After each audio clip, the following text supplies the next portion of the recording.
Donc, bonjour et bienvenue à tous. Nous sommes en direct pour un sujet tout à fait intéressant qui traite spécifiquement de la périménopause et ménopause dans le cas d'un sevrage tabagique. Aujourd'hui, on abordera les principaux points concernant l'accompagnement spécifique des femmes. Nous sommes ensemble environ pour 30 minutes et pour aborder ce sujet, j'ai donc invité Carole Baldach, qui est coach pro et santé tabacologue. Et elle nous parlera du travail qu'elle a effectué auprès des femmes dans le cadre d'une recherche. Je continuerai ensuite pour compléter avec des apports dits transversaux et intégratifs qui peuvent soutenir la décision d'arrêt du tabac chez la femme et lui permettre de tenir surtout sur le long terme. Et pour terminer, nous vous annoncerons l'ouverture d'une cohorte de 10 personnes, le conjoint compris. Mais sans plus attendre, sans plus tarder, je laisse l'espace et la parole à Carole. Merci Marie-Laure. Ben, très heureuse d'être avec toi et avec vous tous aujourd'hui. Donc moi, je m'appelle Carole Baldach. Ça fait 8 ans maintenant que j'accompagne des personnes autour de l'aspect motivationnel, autour du sport santé, de la gestion du poids et du tabac. Et c'est souvent en lien avec une thématique professionnelle aussi. C'est souvent le contexte professionnel qui génère voilà, une augmentation du tabac, etc.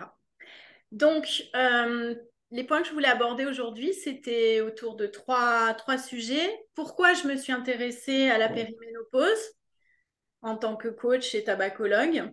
Pourquoi, donc ça je viens de le dire, pourquoi je me suis intéressée à ce sujet. Deuxième point, c'est le constat que j'ai pu faire au cours de mes accompagnements et sur le terrain, les données qu'il y a. Et le troisième point, c'est sur les besoins et attentes que les femmes que j'ai pu interroger dans le cadre de ma recherche et de mes accompagnements ont mis en évidence. Alors, pourquoi je me suis intéressée à ce sujet? Là aussi, trois raisons principales. Le premier, c'était le constat que je faisais dans mes coachings, que la problématique professionnelle renforçait l'augmentation du tabac, renforçait l'idée de vouloir arrêter, mais avec à côté de ça, on n'a pas le temps de faire du sport quand on travaille, quand on est très pris. Et à côté de ça, on a aussi l'inquiétude par rapport au poids. Donc ça, c'était le constat que je faisais et que c'était très flagrant chez les femmes et d'autant plus qu'elles avançaient en âge. Le deuxième point, c'est que moi aussi, étant dans cette période de périménopause, je commence à me poser pas mal de questions. Et le troisième point, c'était ce cercle vicieux que je constatais chez ces femmes qui voulaient arrêter de fumer parce que c'était pas bon pour leur santé, mais en même temps, elles avaient peur d'arrêter parce qu'elles avaient peur d'une prise de poids, qu'elles manquaient de soutien. Et voilà, tout ça. Et le point aussi que j'avais relevé, c'est que si on fait énormément de choses pour les adolescentes et pour les femmes au moment de la grossesse, pour l'arrêt du tabac, il y a très peu de choses qui sont proposées spécifiquement pour cette période de la périménopause. Ça m'amène au constat que j'ai pu faire sur le terrain et dans les études. Ce qui est montré, c'est que la tranche d'âge 45-55 ans, c'est là où on a l'apparition des maladies chroniques de manière générale, hommes ou femmes.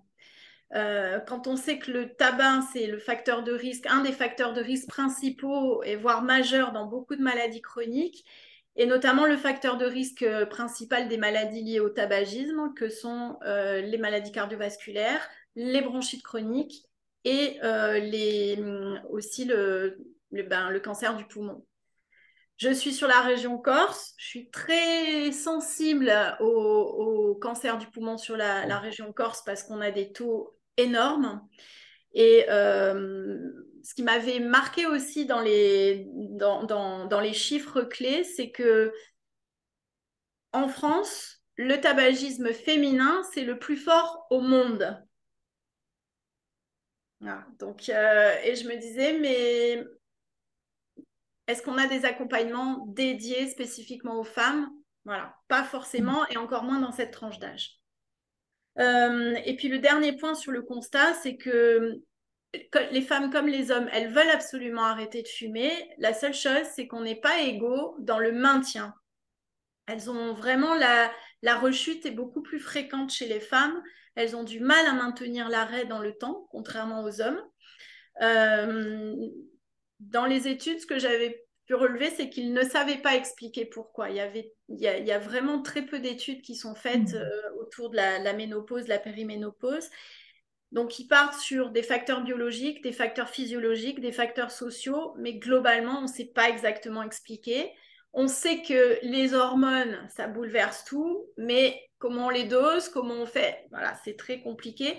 Il y a juste pour cette période de la périménopause un test qui permet de voir les symptômes de la femme pour dire si à peu près on est dans cette phase-là, mais spécifiquement après les dosages hormonaux et tout ça, dans les recherches, ça reste très complexe pour mettre tout ça en œuvre, donc peu de données là-dessus. Constat aussi, c'est un risque de dépression qui est augmenté quand on arrive à autour de la ménopause.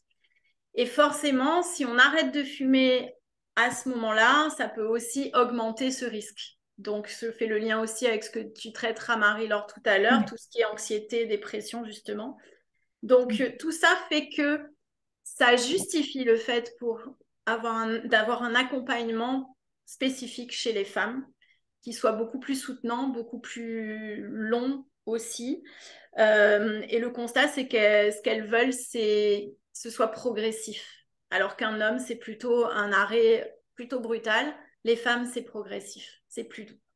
Donc, ça m'amène au dernier point que je voulais aborder avec vous, c'est les besoins et attentes que j'ai. Alors, je regarde mes notes au fur et à mesure pour essayer de rien oublier et tenir mes 10 minutes. Les besoins et attentes, c'est en termes de besoins, elles disent le bon moment. Est-ce qu'il y a vraiment un bon moment? C'est compliqué, voilà. La motivation, ça peut se développer. Et puis de l'information. Quand elles veulent être informées, ce qu'elles veulent savoir, c'est au niveau santé, et justement dans cette période-là de la ménopause, périménopause, elles veulent connaître aussi les prix, et elles veulent aussi être mieux renseignées sur la prévention de la rechute, parce qu'elles ont vraiment une très grande peur d'échouer. Elles ont souvent tenté X fois, et du coup, ça reste compliqué à se relancer encore parce qu'il y a une sensation d'échec. À côté de ça, elles attendent un déclic.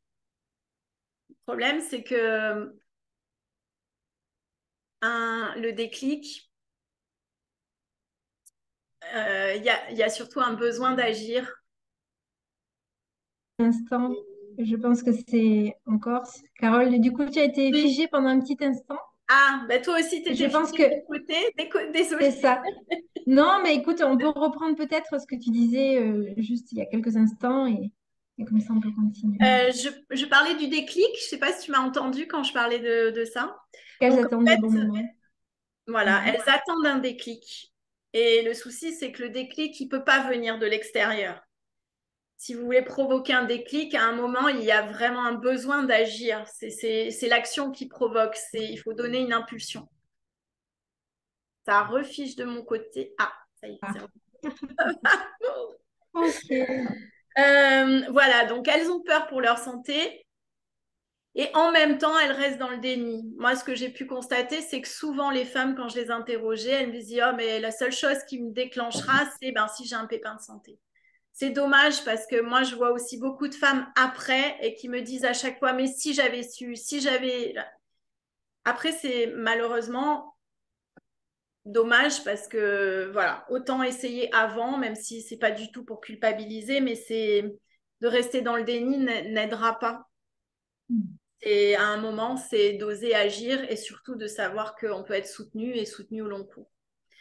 Ce que j'avais pu constater aussi de ce qu'elle me disait, c'est la peur du jugement.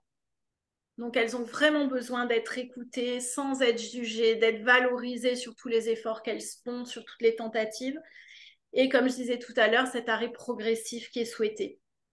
Donc, pour résumer, en fait, ce qu'elles attendent, c'est une prise en charge qui soit globale, pluridisciplinaire, et surtout une approche globale dans le sens où on arrête de fumer, mais du coup, on les aide à se reprendre en main au niveau activité physique et à gérer le poids derrière parce que c'est une des problématiques et un des plus gros freins à l'entrée dans la démarche d'arrêt. Voilà ce que je voulais partager avec vous aujourd'hui, Ben, Marie-Laure. merci beaucoup, Carole. Avec Je vais plaisir. prendre la suite et puis je vais commencer par me présenter brièvement, hein. J'ai été infirmière pendant 20 ans en milieu psychiatrique pour adultes et aujourd'hui j'exerce en tant que consultante en sevrage tabagique et je complète toutes les... Fatiguée. J'ai la fatigue qui vient là, mais c'est pas grave, je vais continuer parce que c'est important, ça me tient aussi à cœur de malgré tout, de vous transmettre ce qu'on a prévu aujourd'hui parce que euh, la santé de la femme est vraiment très importante, spécifique et ça demande toute notre attention. Donc voilà, je me remets sur le chemin. C'était pour vous dire, donc, pendant ces 20 ans, j'ai pu engranger beaucoup de connaissances et notamment sur les liens entre le corps et l'esprit.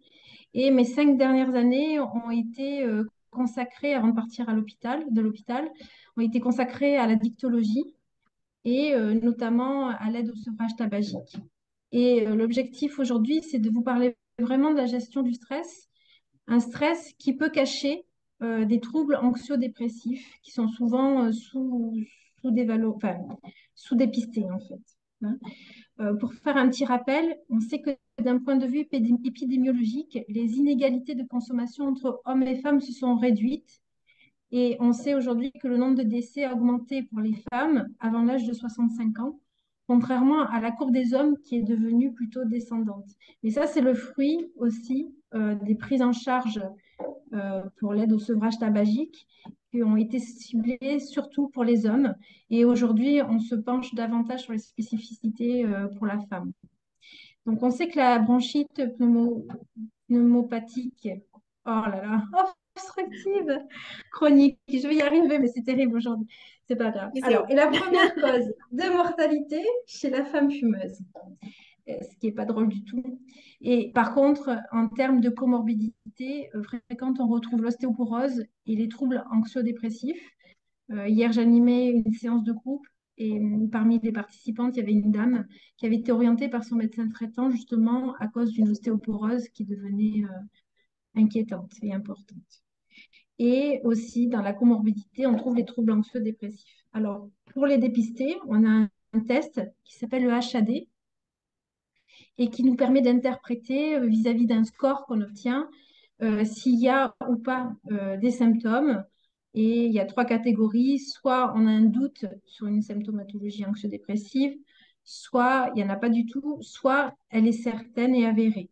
Et dans ces cas-là, on est très clair, Carole et moi, pour vous solliciter et que vous soyez prise en charge aussi par votre médecin traitant, voire des spécialistes quand il y a besoin. Donc, on travaille vraiment en pluridisciplinarité. Pour les femmes, il est plus difficile de réussir le sevrage seul et c'est aussi plus difficile pour elles, même si elles ont une aide, si elles sont accompagnées. Donc, les femmes ont tendance à chercher davantage de solutions pour être aidées que les hommes et elles préfèrent aller vers la réduction des risques, tu l'as dit tout à l'heure, Carole, là où les hommes, eux, préfèrent l'arrêt brutal avec la volonté. Au niveau de l'environnement, on sait qu'une femme qui a un mari qui fume a 3 à 5 fois plus de risques de rechute, alors que pour les hommes, cette distinction n'existe pas en fait. Ça ne va pas avoir d'impact sur leur consommation ou non-consommation s'ils ont une conjointe qui fume elle-même. Les femmes reçoivent moins de soutien de leur partenaire et donc on a de tout ça mis en évidence des particularités dans le sevrage, l'importance de l'humeur qui est à prendre en considération, alors qu'elle est beaucoup moins importante chez l'homme. C'est-à-dire les hommes acceptent d'être un peu plus irritables que les femmes, on va dire. Et les femmes entretiennent aussi un rapport particulier avec l'arrêt du tabac, qui a souvent la fonction justement de régulateur de l'humeur et de la fameuse gestion du poids.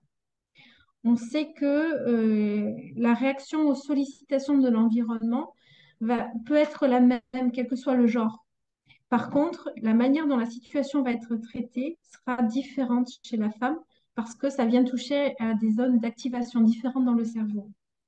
Pour résumer, on peut dire que la femme, de manière générale, a moins de chances de succès du sevrage. Elle est moins sensible aux effets de la nicotine, donc ça veut dire un suivi attentif et augmenter les doses si nécessaire de nicotine. Elle est plus sensible aux émotions et aussi plus sensible à l'environnement. Concernant le poids, on observe un retour en fait au poids naturel, mais il existe des variations individuelles. On sait qu'à peu près un tiers ne prennent pas de poids, qu'en moyenne, il y a seulement une prise de poids de 3 kilos et que seul 14%, ça fait aussi beaucoup, hein, mais 14% des femmes vont prendre peut-être plus de 13 kilos contre 10% seulement chez les hommes. En réalité, la prise de poids est proportionnelle au nombre de cigarettes fumées, c'est-à-dire que si vous fumez 20 cigarettes, vous brûlez chaque jour 300 kilos, 300 kilocalories. Et ces calories brûlées, en fait, ben, naturellement, quand vous allez diminuer votre consommation de tabac, le corps, lui, il va avoir les mêmes apports et il va brûler moins. Donc forcément, ça veut dire une petite prise de poids qui, si elle est accompagnée avec des suivis individualisés et personnalisés, rentre rapidement dans l'ordre, hein. Concernant les troubles anxio-dépressifs, le tabagisme peut être aussi une forme d'automédication. Donc, si les troubles sont avérés, je vous l'ai dit tout à l'heure, hein, il est conseillé de les traiter avant même toute tentative de sevrage. Et là, ça fait partie des petits ajustements quand on est tabacologue auxquels on est habitué et que vous ne trouverez pas euh, dans d'autres types d'aides, hein. Ainsi, pour mieux vous accompagner, il s'agit de lever vraiment les freins à l'arrêt, c'est-à-dire intégrer les multiples obstacles psychologiques qui vous sont propres, qui vous entravent et qui retardent la décision d'arrêter.